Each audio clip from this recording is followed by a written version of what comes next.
kind of threw down the gauntlet and said, well, we're not all that good in philanthropy when it comes to collaboration. We've got a way to go. And Bob and Reeta were apparently anticipating this 2 years ago and came fully prepared. They've been engaged in a really fascinating collaboration when it comes to secondary school education in the developing world. And it's been sort of filled with learnings and successes and new plans ahead. And so before we start with a conversation with both Bob and Reeta to talk about this very deep collaboration, not just between them, but with several other organizations, we're just going to say a very quick film about it and then invite them to the stage.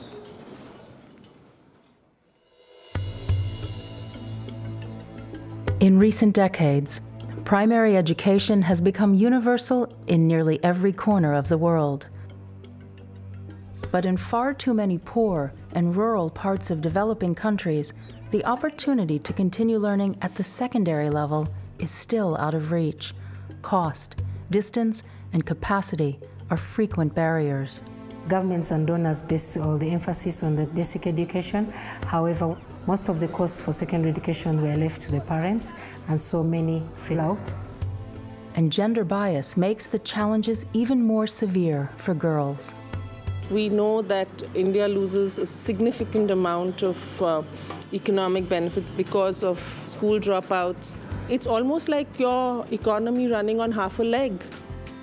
Beyond the economic benefits, secondary education leads to improvements in health, human rights, living standards, and even environmental quality. Secondary school means that you can actually look towards a different future. It's with a different future in mind that a partnership of international donors is investing in innovative ideas to create opportunities for quality learning at the secondary level. Projects in India, East Africa, and Nigeria are showing what can be done to overcome barriers and make a real difference.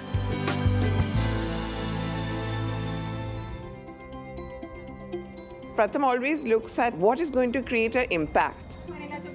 The idea is to give the dropouts a second chance to complete their education. So it is with this that Pratham Open School for Education started in 7 states. By combining occasional classroom instruction with village-based tutoring, the Pratham Open School is making education more accessible to dropouts, and it's giving students new hope. It need not be that everyone becomes engineers, but everyone is equipped to live a life in a better way or take a step ahead in life.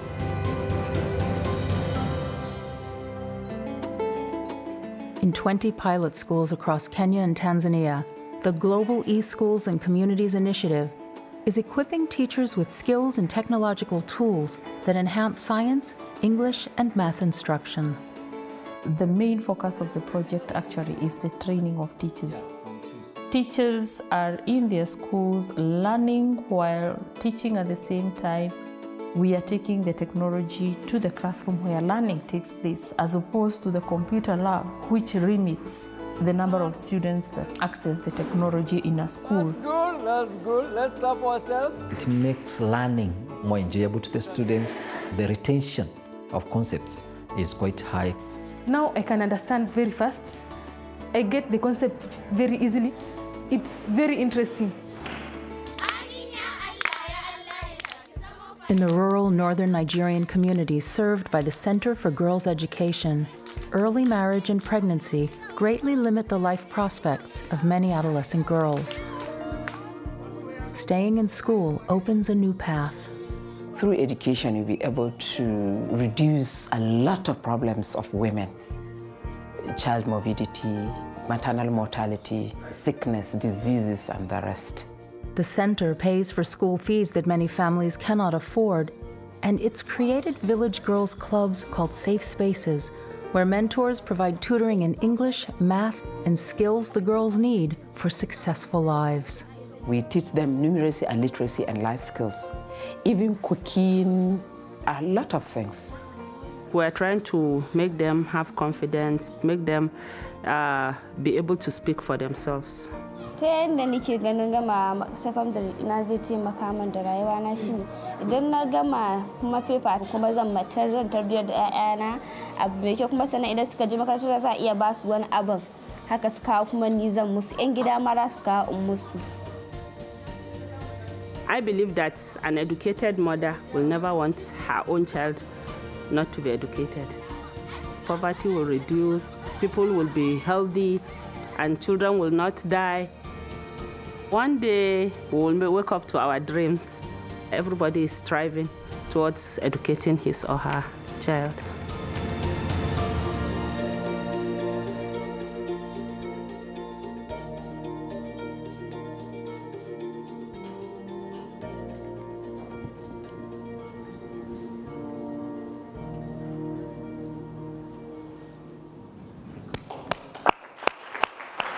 So come on up and join us. First, Toyin is the Center for Girls' Education. Is that in the state where you're First Lady? Or First Lady? No, it's a different state. Okay. But it's inspiring. Let me just sort of say that there's the two foundations today announced. Oh, goodbye, Bob. You're sinking in. We can give you a. They don't use telephone books anymore, Bob. I feel like Lily Tomlin. It's wonderful. So the two foundations today announced $15 million in grants to this initiative and an additional $13 million for the year ahead to look at both quality and relevance of secondary school education. So it was quite a good day. Yeah, a good day. So Reeta, would you just open by saying a word about how this partnership came about? How did you come together around this? It's all Bob's fault. It's all Bob's fault. Yeah. It's all Bob's fault. Both of our foundations are part of an organization, or part of a gathering called the Global Compact on Learning, or which is supported by the Brookings Institution. And it was an opportunity for us to connect with different funders who are very interested in education, and both of us expressed an interest in secondary education.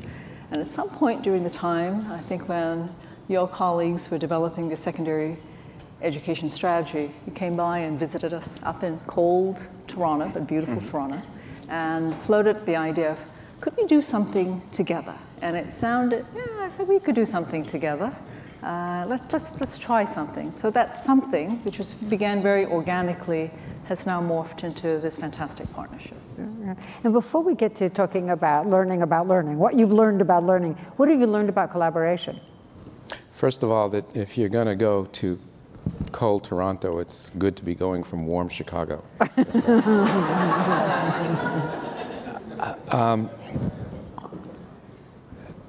I think the very first thing is that goals align. It doesn't mean they're identical, and indeed, actually they're not. And I think we probably have a more emphasis on girls than you do. I think certainly in terms of geographic area, we were in different areas. Reeta's foundation much more in East Africa. We were really newbies in East Africa. We have offices in Nigeria and in India, but not really in East Africa. We wanted to work there, but yeah, we knew we could learn a lot from MasterCard there. I think that that the staffs work so well together. It's been just incredible. There's a plus to collaboration in philanthropy, and that is that we're in a non-competitive environment, which I don't think if we recognize it enough, and when we're talking about why things work or not. I think, though, that after you get finished with these very rational propositions, it is still true. I don't know if you've recently heard one of our colleagues, Larry Kramer, talk about why collaboration doesn't happen more often, and it was a very nice piece he did. Larry's president of the Hewlett Foundation. There are generally inhibitions because it's harder, quote, to work with others than just do it yourself.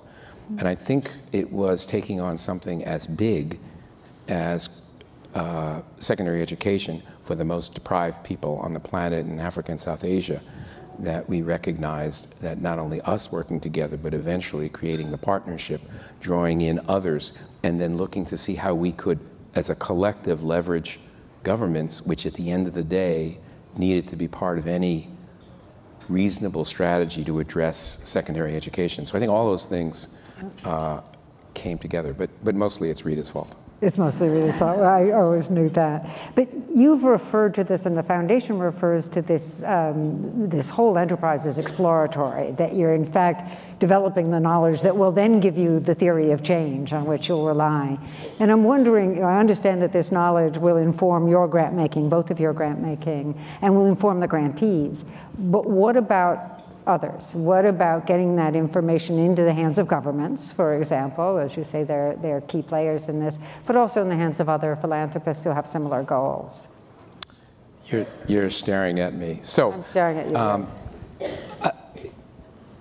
The learning, first of all, if I can just put a plug in for assessment and evaluation, that learning is going to come from, probably the best of it is going to come from a concentrated effort to learn from what you're doing, and isn't just going to spill out as a result of an NGO doing its job in a particular school.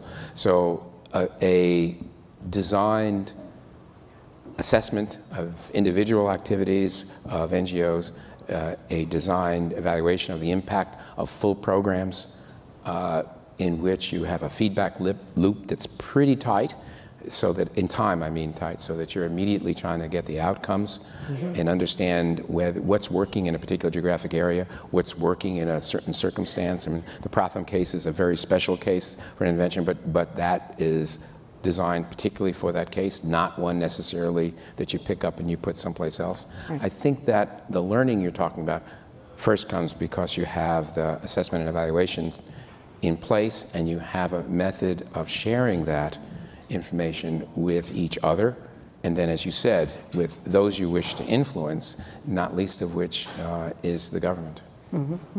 Because we had such a great conversation about leadership earlier in the day that I wanted you to pick up on that, Rita, if you would, and talk a little bit about philanthropic leadership and whether part of your job as a leader is to advance field-wide learning. Is that a trick question, or? The answer is absolutely yes. I think that, just to add on to what Bob said a moment ago, leadership in this space is about finding ways to certainly make collaboration a core competency of philanthropy. That's number one. And it's something we don't see often enough. It takes certainly, as I learned that you can juggle bread rolls, you told me a moment ago. So you could have a demonstration in a few minutes, but it takes working with others who share similar values, who are also driven by the same vision. But it also takes creating the environment for our teams to work together and to have some license to experiment and to try new things. And so this process has been somewhat organic from the get-go, but as we grow, as we expand the network of both partners as well as other funders, we'll be experimenting with new ways of learning and leading.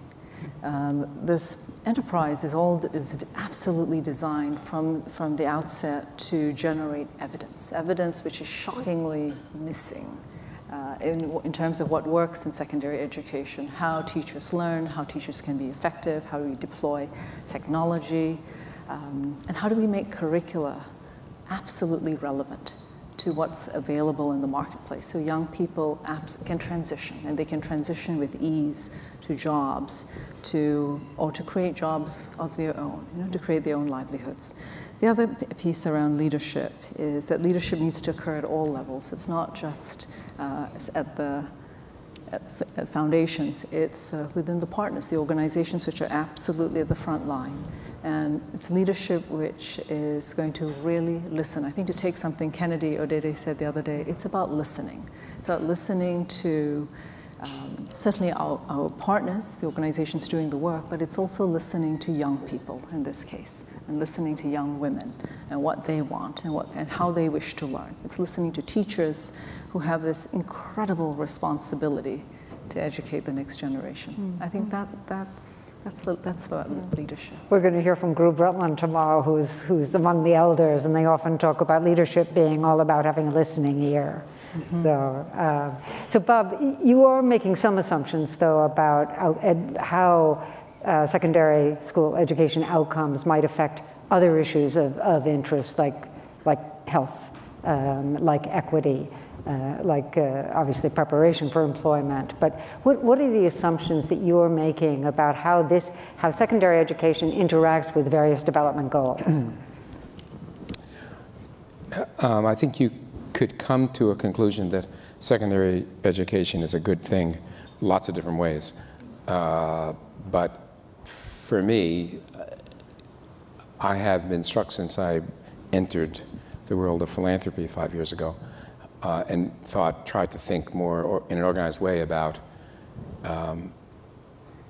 political and economic development, that there were contending models for how one can promote this, how it is achieved, why this happens in some regions and not in others, in some countries and not in others. And there are lots of candidates for the single variable, independent variable, none of which are particularly appealing to me right at this moment. But what is appealing is finding things that are definitely antecedent to other things, that are definitely drivers. And I'm persuaded that education is one such. We heard at the very beginning of the film that we've had a lot of success internationally in these areas with primary education.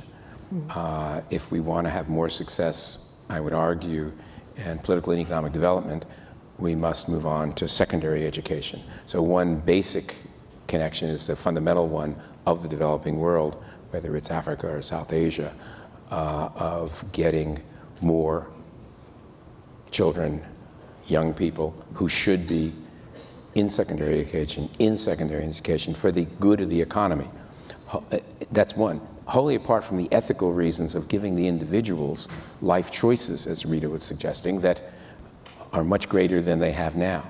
For us, where we have had for a long time, long before I went to the foundation, a program aimed at reducing maternal mortality, there's such a direct connection between every single year that you can keep a girl in secondary education, connection between that in the age of marriage, the age of first child, the number of children, and then the life choices that the woman has to contribute to the economic and political development of the society, that the connections are well documented, they're clear, and they give us every reason to put resources against this problem. And so this is an issue area that actually touches on almost every aspect of your international grant making right now. Absolutely, absolutely. So it's a sort of a connector of them all. So the focus is Africa, the focus is South Asia. Are the data particularly bad when it comes to girls moving from primary to secondary education? Is that where the parts of the world where you're seeing that drop off, that next step not occurring, and why? Well, without question, in sub-Saharan Africa, if we were to compare that region to other regions of the world, it absolutely lags, not just in terms of secondary education, but also in higher education. What is shocking and surprising is how much we don't know. I mean, we know that education is good, and so we're not here to prove that experiment. That's been done. But we're not clear, or evidence is weak, about what really works in the classroom, or in what works outside the classroom. We're unclear about interventions around technology, incentives for teachers, how best to engage students with different forms of learning. That's the evidence which we're seeking to build. So one of the exciting things about the partnership is from the outset, we also engaged results for development to partner with us and with all of the organizations which are participating in this initiative to sort of help us map out what are the learning questions, where does evidence exist, and where do we need to create new evidence? What are the gaps we need to fill? So that's part of the journey. I know you also work with JPAL a bit, and one of the things, Rachel Gunnister is here, and one of the really useful things, one of the many useful things JPAL does, the Poverty Action Lab does, is identify those places where we think we know something, but we really don't, right? And so I can imagine that relationship helps you tee up some questions where we've got assumptions, but actually, you referred to curriculum, for example. I think one of the things they say is, we're not quite sure which curriculums make a difference. Yeah, I think it's the substance of the intervention. I mean, having the children, the young people in school where that can happen has got to be a good thing for a variety of reasons, social reasons and other reasons. But the character of the intervention, the educational intervention, is another matter. Its relevance to jobs, as we've both made that point, is important, but what actually works. I mean, in the domestic American context at MacArthur, we have a program aimed at digital media and learning, which we think is pretty relevant to our context, but I wouldn't have reason right now at this moment to suspect it can be transported directly to one or another of the contexts that we're thinking about right here in this conversation. So we do, as you suggest, need to find out what works and what doesn't. The gold standard for lots of people is the RCT, the randomized controlled trial. And yes, when that's the right thing to do and it can be done properly, I'm prepared to believe it ought to be done. That can't always be done, and we need to have alternatives to that to do assessments and evaluation. But I absolutely agree that that gives you a unique insight into what works. You know, the film referred to the Pratham grant, so I just wanted to get a sense of that particular grant and what you're learning from it.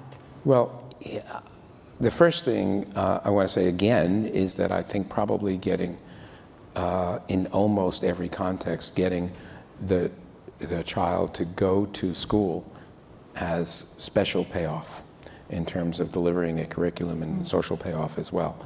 But in that case, in the Pratham case, we're talking about sometimes girls who have dropped out, girls who cannot be sent to school for a variety of reasons. That model, the model that you want to have in other places, is not going to work. Rather than abandoning those girls, you look for another model. And this one has the instructor, the teacher, go to the village in an organized sort of way and deliver the curriculum. And I think the initial indications are that it's a successful way of proceeding. Yeah. So, and I also wanted to ask you, Reeta, of what we're learning about various kinds of teacher training initiative, particularly the child-centered approach, and I think some of the grants touched on that. Yes, in fact, one of the organizations featured in the little film just a moment ago is GESI, the Global E-Schools and Communities Initiative. So we are very, very excited to work with this organization. Fundamentally, it's trying to understand how can we make teachers more effective in the classroom, but without removing them from the classroom. How do we bring training that's cost-effective, that is real-time, which is going to give them feedback directly? And this engages teachers in using technology, computers, accessing information off the internet to make their curricula and their classroom materials much more engaging for young people. So I was talking to Esther, who was on the film a moment ago, and she explained how they're looking at change in the classroom. And certainly at the end of the day, it's all about outcomes. What are children learning? But how do you actually document that change that's happening? So she explained 2 or 3 levels of how we're investigating and measuring and documenting change. First was simply, what is the school administration, what do they think? How are they supporting this initiative? And it could be as simple as the school administrator saying, you know what, we don't have enough electrical sockets in a particular room for computers to be plugged in. We need to buy airtime. We should invest in modems. These seem so simple, and yet at the same time, they form part of the evidence base of how change is occurring. The second one was very, very simple. It touched my heart. She said, we have teachers who are absolutely terrified of technology because it's something they haven't encountered. And by the end of the training with master trainers for these teachers, they're actually downloading material from the web. And it could be they could be teaching a class on pollination, where they are illustrating how that takes place and engaging young people. And most importantly, because most of this is done around science and technology and math, it's the young children, the children themselves, so children how engaged they are they asking questions, and are they learning? One of the things I think we all have an opinion on, but we don't really know what we're talking about, at least in my case, I don't know what I'm talking about, and that is the role of families and communities. We have a deep sense that it must be, the families and communities are really essential to the learning process and the role they play. But then, do we understand more than that? Have any of your grants tested some of the questions about their role? I think to some degree the answer is yes. We had, the audience should know, we had a division of labor when we prepared for this, and any hard question would go to Reeta, and I would get the others. So this to me is a hard question. I'm right here, Bob. No. I'm counting on that. I think one of the easy things to say to a hard question is that in certain communities, there's a special concern about girls' vulnerability when they go to or travel anywhere. Second, there's just a lack of interest in the education of the girl child.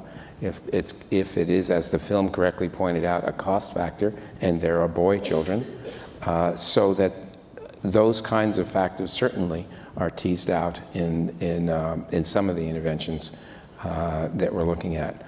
And overall, the importance of getting the family and the parents completely committed to the education of the kids beyond the primary level, and if it's a girl, particularly through the secondary level, is part of the challenge of the whole mission of girls' secondary education. And now I defer to Reeta. Reeta, would you like to pick up? Sure. Well, I'll take a stab at it. One of the exciting parts about this partnership is the ability to facilitate learning across the world, and especially what we would call South-South learning. So one of the projects is working with an organization called the International Center for Child Development, and they have been very successful in India to mobilize communities to enable girls to go to school.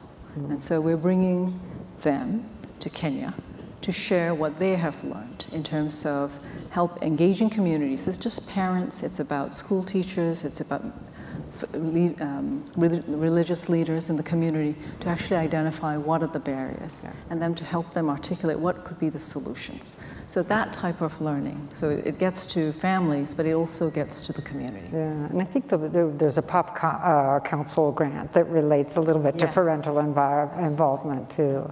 And what's fascinating about this is that it is possible not only to have South-South learning, but learning across the board. Across the board, absolutely, absolutely.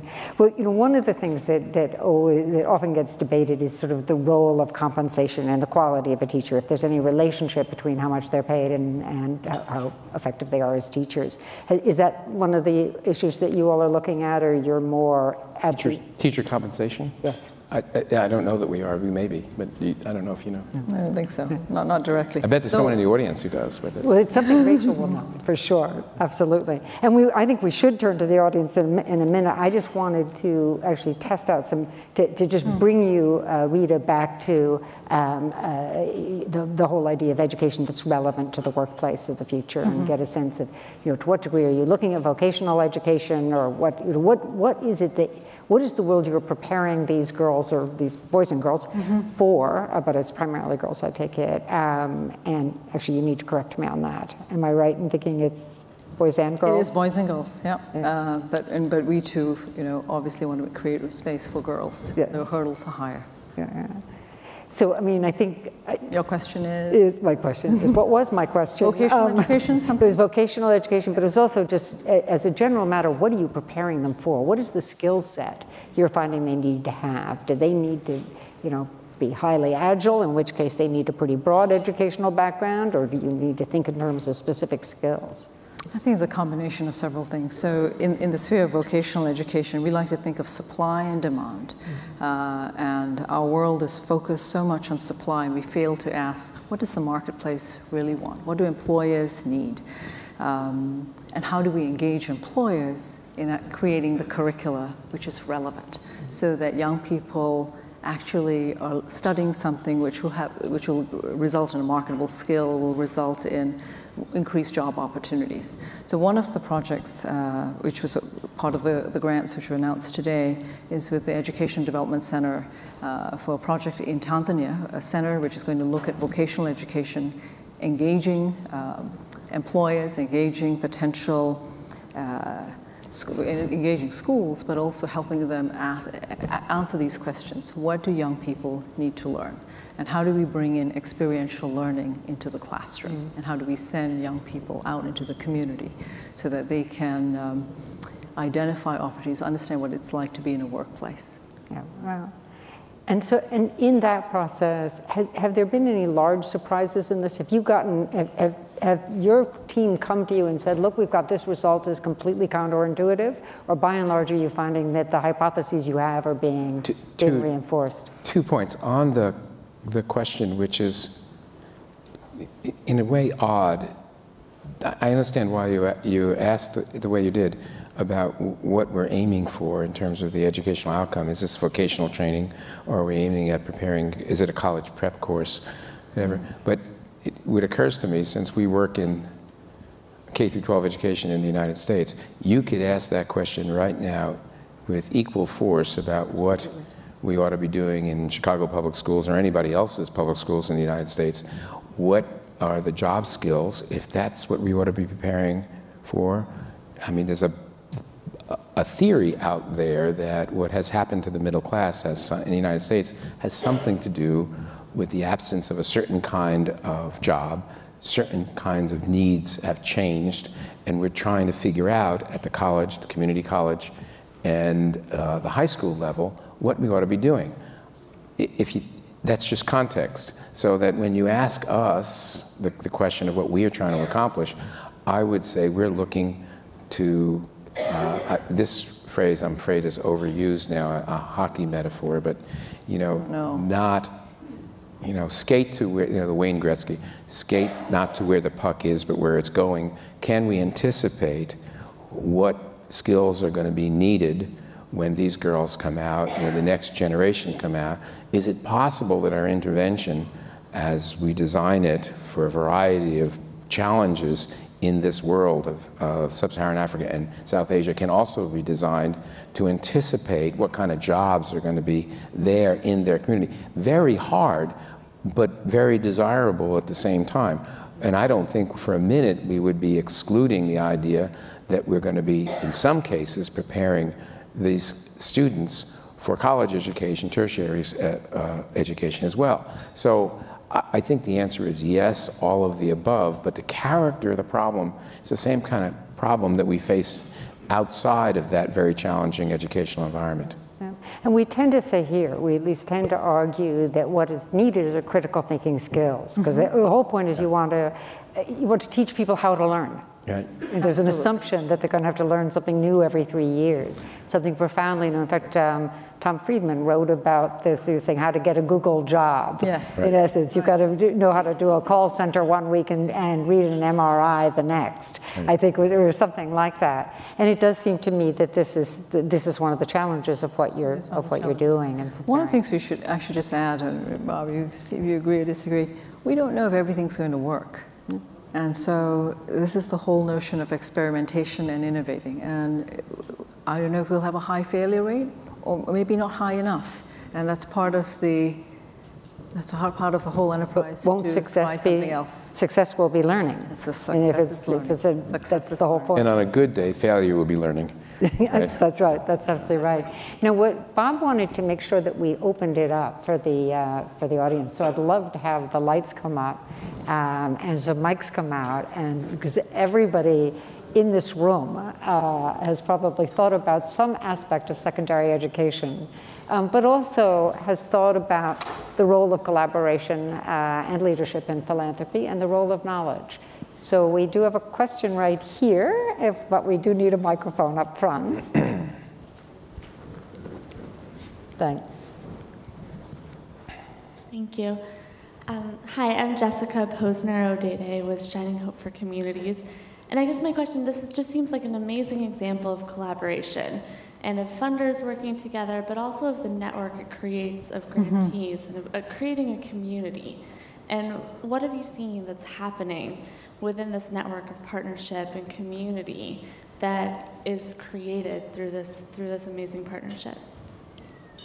So the one thing, I'll jump in and please. Feel free to jump. Yes. Thank you, Bob.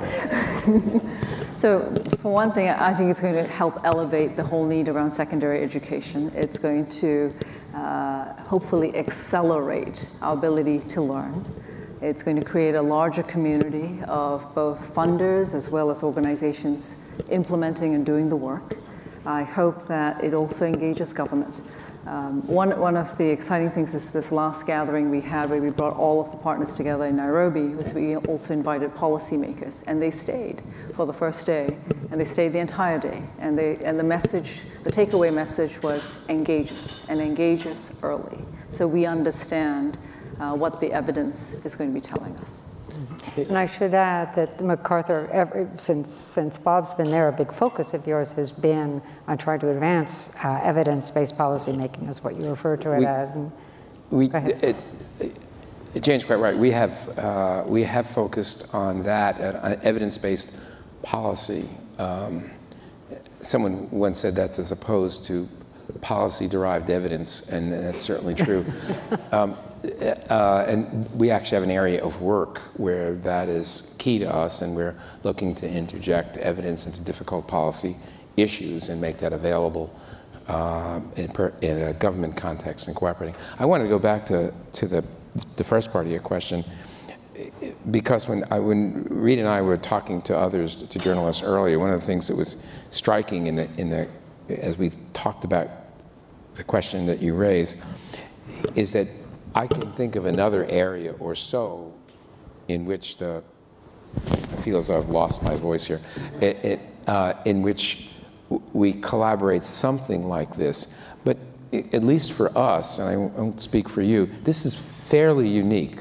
I mean, I can't say that if I looked across the other areas in which MacArthur works that we have a relationship, anything quite like this. A little bit in the conservation area, we're working with others, but it's fairly unusual, and my guess is the world would be better served if there was more of this, generally speaking, analytically, as a collaborative enterprise. Let's see what other questions we have. Over there, we've got a couple over there.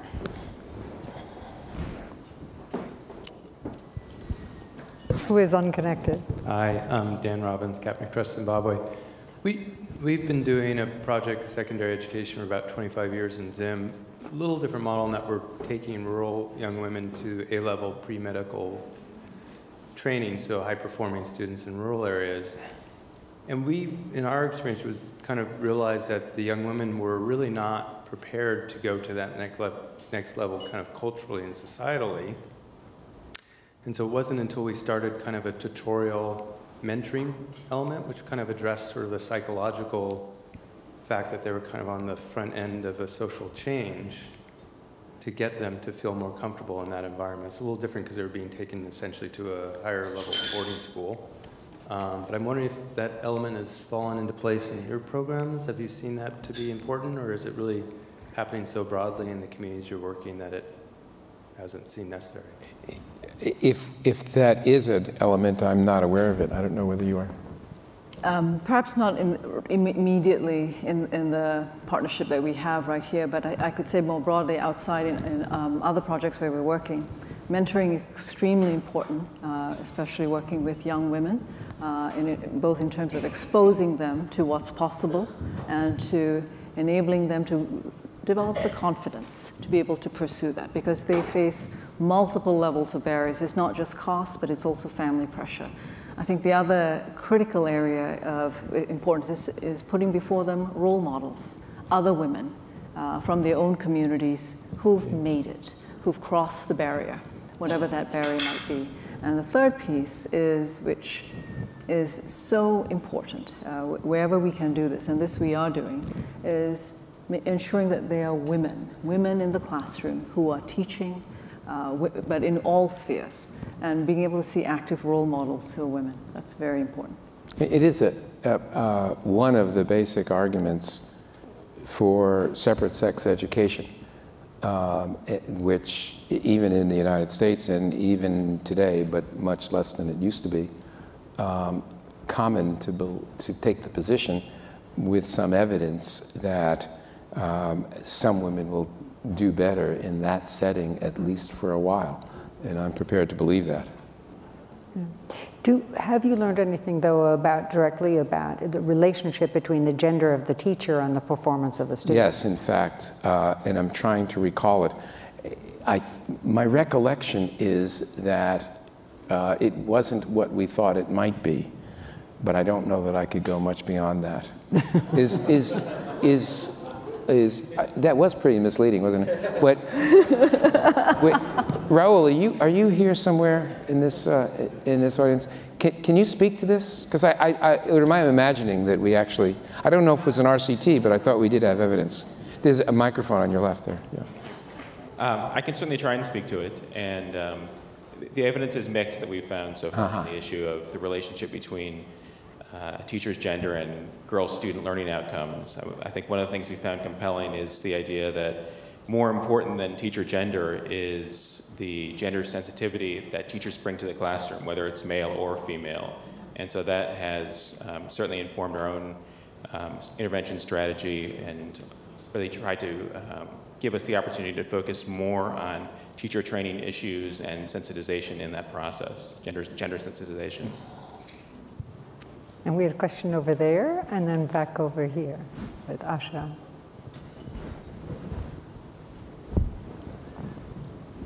Hi, this is Asha from the Motwani Jadeja Family Foundation. One of the questions I have is that I'm actually a technology person. I've been in the venture capital startup world for a long time in the Bay Area.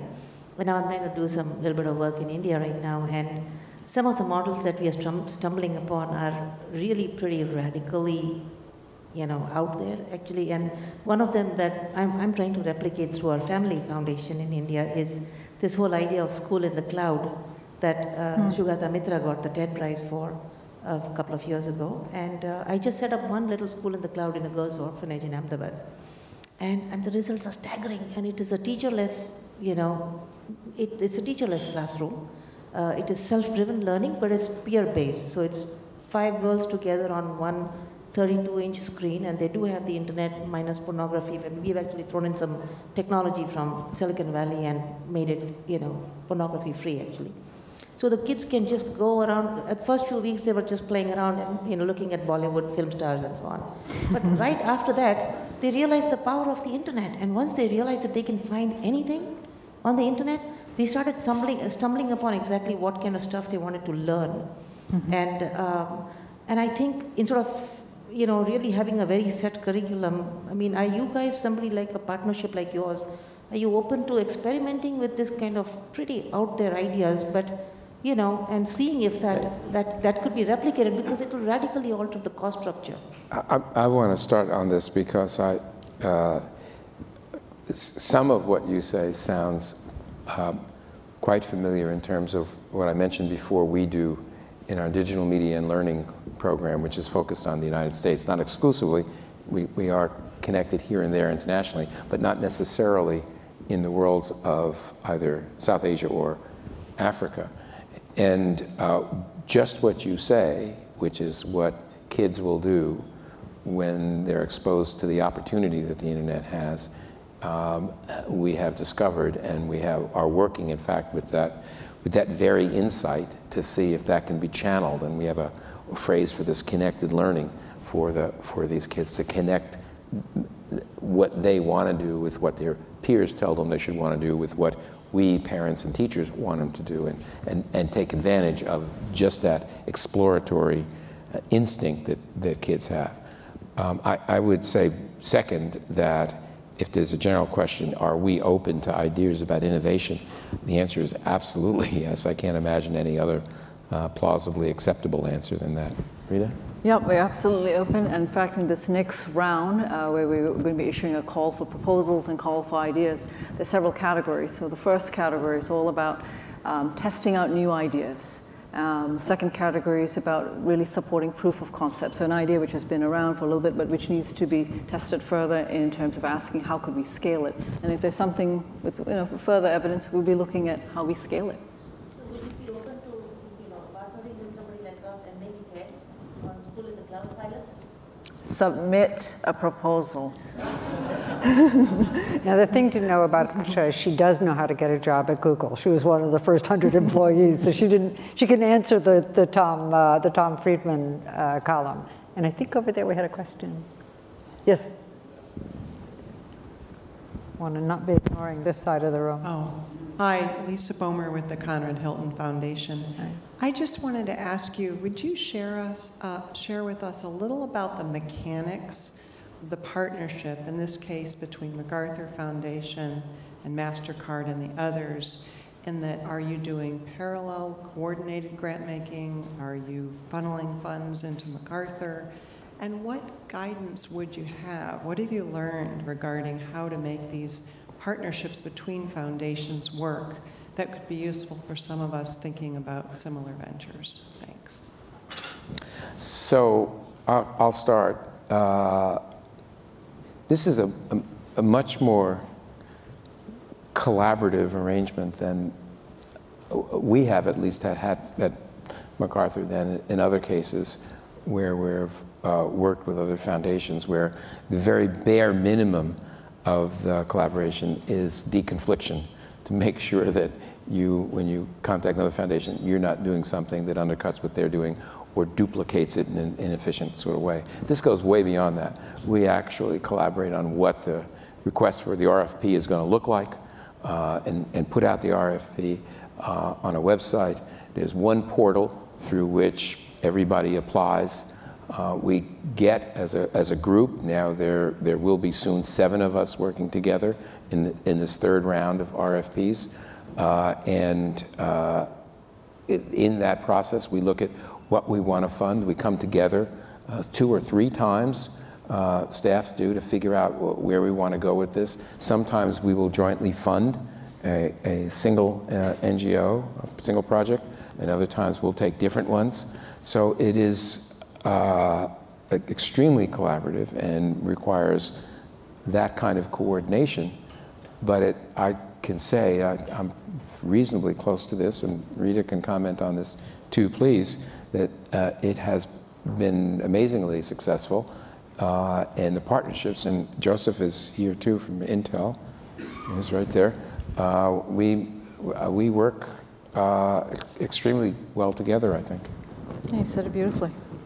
I think if you look back, Diana Arsenian is here from Carnegie Corporation, and back in the 1990s, the Carnegie, at least when I was there, Carnegie and MacArthur worked very closely together in the peace and security realm. But that tended to happen on the program officer level or the program chair level more than on the level of the presidents. It isn't that they didn't support it, but that wasn't where the initiative tended to come from. It happened that I sat next to Vartan at a coordinated meeting with Carnegie on arms control. How long ago? A month ago or so. So we're coordinating again in this area. Yeah. Right.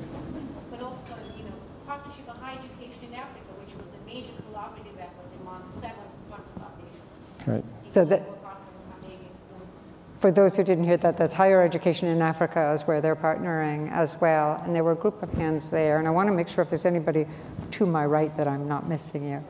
Okay, Toyin. So we have one question there and then to Toyin. Hi, I'm Palak Joshi with Silicon Valley Community Foundation. And I work for the nonprofit, and I'm really positive, and I'm really impressed by the work that you are doing. But I can't help but think about my India trip that I had a month ago. And in the house, there was a maid's daughter who was studying and did everything right. And There she was, trying to work in a factory. They got a night shift, unsafe for women. Again, going back to the same cycle of working as a maid. Now, I mean, you just keep thinking about, you know, what it is that you can do to ultimately change the life of a person. Obviously, over time, if we continue to do this, we're hoping that change will happen over generations. But have you thought about, and I'm sure you have actually, but you know, outcomes that not only touch different levels, but sort of holistically as a person. So if somebody has studied, then a job, then marriage, then, you know what I'm saying? I mean, it's sort of a very broad question, but I thought I'll bring it up as well. I don't know if you have any comments on that. Is your question about how do you break cycles? Yes, but sort of more, yes, on an individual, one-by-one basis, rather than, you know, addressing higher education versus jobs, or, you know what I mean? Yes, yes. So perhaps outside of this particular partnership, we're involved in an initiative to look more holistically at how young people transition. And we know that it's not a linear path, and the transition may start from school to work, or the world of work. It may start from unemployment to some form of unemployment. It may start from what we would call hazardous or undignified work to a better place, to a slightly better place. And that journey, there's no bridge. There isn't always a clear path, but that journey usually requires a higher touch, more holistic, and for funders, in some cases, higher cost. But with the promise, not necessarily a guarantee, with the promise of a much better outcome. And that wraparound would be, you would think about it, whether it's in a formal or non-formal circumstance, it's skills. It's sometimes life skills, not just a technical skill, but life skills. It is about self-esteem and confidence building, mentoring, which we spoke about a moment ago. It's about access to employers or access to social networks, which lead to opportunities. And it's also access to finance. What is the formula, or how do we put that whole package together holistically and in a seamless manner? That's what we still need to learn. But we have seen examples in probably at a smaller scale, more modest scale, of what happens when someone does transition. It's not just that person, it's the whole family. And more than just the whole family, that person becomes a role model in their village. They become an icon in terms of what, you know, each family could aspire for. So that's part of the magic, but it's also very hard work, and we don't have all the answers. This is a perfect segue, I can tell, to Toyin's question. Everybody, my name is Toyin Siraki of the Wellbeing Foundation Africa, headquartered in Nigeria. I actually got up to thank you, because in my years of working at the front line, I've seen lots and lots of well-meaning NGOs and partnerships come and bring programs to us at the front line that are well-intentioned but aren't actually particularly responsive or domesticated to the individual needs of the communities. And watching that film, I could see that even though secondary education was the aim, that the 3 locations had quite different programs. And that showed me a level of responsiveness to the local need that is something that we really, really need in Africa. It gave me particular joy to see the girls in the north of Nigeria being in school, because we've been recently working to stamp out child marriage. And those of us who come from those regions and have daughters who are also Muslims know that actually when you start to cover a girl's head, it's to preserve her modesty, because she's also old enough to be proposed to. So some savvier ones amongst us actually delay covering her head so that we don't receive proposals for our daughters. I just wanted to say thank you. Now the aid is matching the need. Excellent. Thank you. Thank you. So I think that I actually think it's time to close unless we give those two. There were two hands there, so I don't want to be unfair. So why don't we just take two more, and then I have a question for Bob. I've learned that when it's supposed to be a Rita question, Bob narrows his eyes, and that means it goes to Rita. And Rita knows that too. When you feel it should be a Rita question. Yes, like I do that? Yeah, you did. No, I have a tell. Very effective. So you should play poker with me. That's right.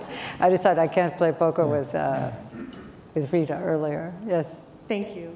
Suzanne Ehlers with PAI in DC, and I've so enjoyed this conversation. And I guess a couple of themes have come out: maternal mortality and child marriage. And I'm wondering, I think I took for granted that these collaborations between foundations were more common than they seem to be, and that they were easier maybe to undertake. I guess my question is on kind of collaboration within a foundation. So have you found out of this partnership within MasterCard or MacArthur, you know, because the conservation work that you've mentioned, Mr. Gallucci, I think is that. So are we combining our secondary education efforts with access to contraception? Are we combining what we're learning about keeping girls in school with our efforts around gender-based violence? So I can't help but look at my Vice President for International Programs, who's sitting in front of me, squinting, and he's beginning to twitch a little bit.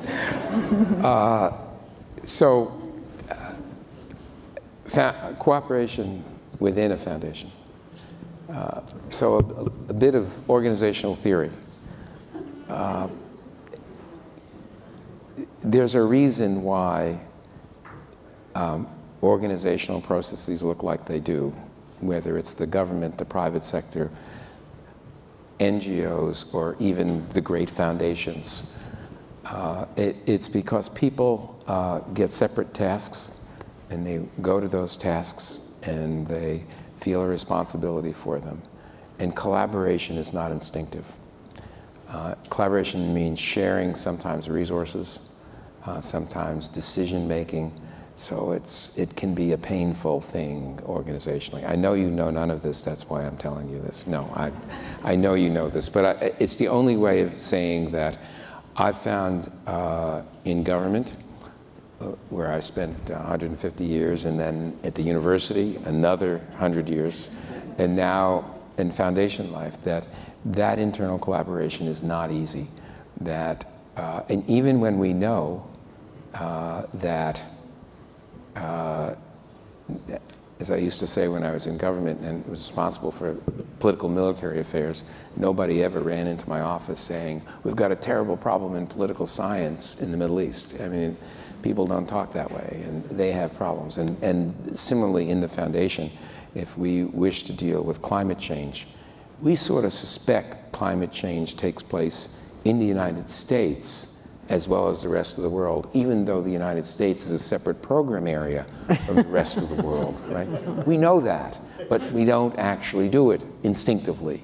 Or we may know that immigration and migration is a problem around the world, but also in the United States. But if it's a different program area, then we have so we have to actually work at creating cross-foundation programs.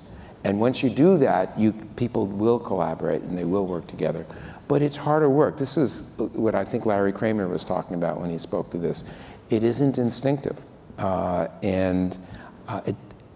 was trying to make the point before that it doesn't or hasn't happened on any of really the other areas at quite the way we've managed to do it in this area of secondary education.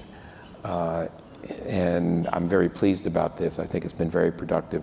I have seen, actually, I don't know whether I should say this out loud, it's bad luck, but I've seen no real organizational pathologies in the course of this activity, at least that I've identified.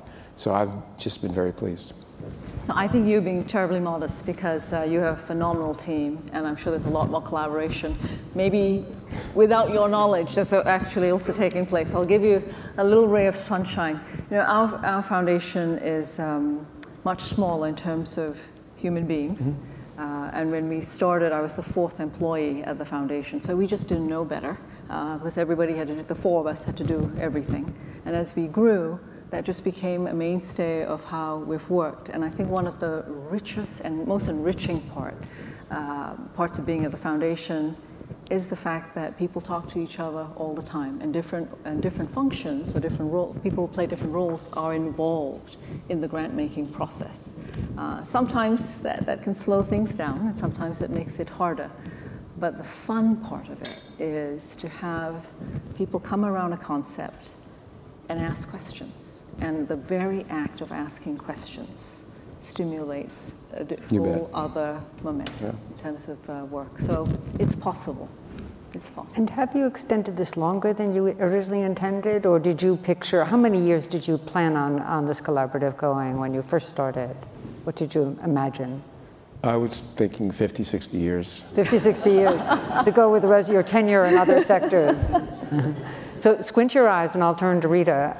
Reeta, what were you thinking of in terms of timetable for first, at the beginning? I think we left it kind of open-ended. We said, well, let's just try it and see where it goes. And so here we are, we're issuing the third RFP, and I think it'll be pretty exciting. My sense is it's going to have some staying power. So I wanted to also ask about another sector, because Khalid's here and others, and we'll have a word from the Vice President. Oh, yes.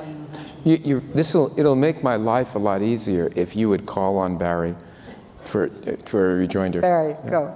You asked the question about the internal dynamics, how offices cooperate. Let me give you two examples. We formed part of an organization called the MacArthur, the Uganda Fund in the aftermath of the hellacious war with the Lord's Resistance Army. And we opened a school, and this was a human rights issue. It was the Padere Academy in northern Uganda. All right, that's human rights and education. We brought in girls that went through horrors, and yet their families did not want them. So we took them in. So you start with basic education, and this has been going on for the better part of a decade. I took a team out a year and a half ago. I took my conservation director. He looks around and he says, this forest is completely ravaged by the war. I said, what would it take to get it back? He said, why don't we train the girls here? Why don't we add a part of the curriculum that teaches them the science, the agronomy, to try to reclaim that? And we're starting that this fall. That's one example. And another one is the cook stoves in Africa. The thing about cook stoves, it's human rights and it's conservation, it's protection of women. These are the kinds of things you get out in the field, you bring your teams out there, and they start seeing the connections. You know, stop twitching now. Like I said, it's natural at MacArthur that we cooperate. So I just wondered, because we've talked about basically informing informing policymakers, informing parents and teachers, informing fellow philanthropists. There are intergovernmental efforts in this area. There's the Global Education First initiative of Ban Ki-moon's. And I'm just wondering, as I look out and see a UNDP leader before we saw Khalid Malik sitting there, are you interacting with intergovernmental organizations as well, like the UN, and sort of passing knowledge back and forth, transferring knowledge between you? Is that a piece of what you do? Well, certainly a piece of what we do is to disseminate knowledge broadly and to ensure that we continue to enlarge the community of learning. And we would welcome exchanging knowledge with the UN and as well as other funders, all forms of funding. So I want to thank them, but I first want to be able to ask Bob a question that's on a totally different subject. Can I squint at her, do you think? Yeah. And I'm going to ignore your squinting. Okay. But Reeta will answer it well. We know that. Tomorrow we're all going to hear from the Foreign Minister of Egypt, Nabil Fahmy. You know him well, because he was in the disarmament world, arms control disarmament world, before he was foreign minister. And because our kids went to high school together, but that's another story. Really, in Washington? Yeah. Was he was ambassador then? He was the ambassador, yeah. I want to know what question you would have asked him if you were here when he spoke. That's actually not a hard question. you'd ask him a different question if you were in a chair in front of this audience, probably, so I'm not necessarily recommending this to you. But I want to know what he sees looking ahead. I want to know how he sees this being resolved. I want to know what he sees. I mean, this is, you can pick any number of countries to capture the phenomenon of, quote, Arab Spring, but in very important ways, there is no circumstance that more captures that region than does Egypt's plight. And to have him, and he's quite capable, maybe more than any other Egyptian, at least that I know, to speak to the question of how this gets resolved so that you have both an open and democratic system and one that continues to work. It's realizing justice in that circumstance, capturing democracy, continuing with development, giving a voice to all, very challenging, but no circumstance obviously more important, I would think, than Egypt. Yeah. I wish you were going to be here tomorrow. Well, me too. So please join me in thanking these two extraordinary leaders and for their collaboration. Thank you. All right. Thank you. Thank you to you.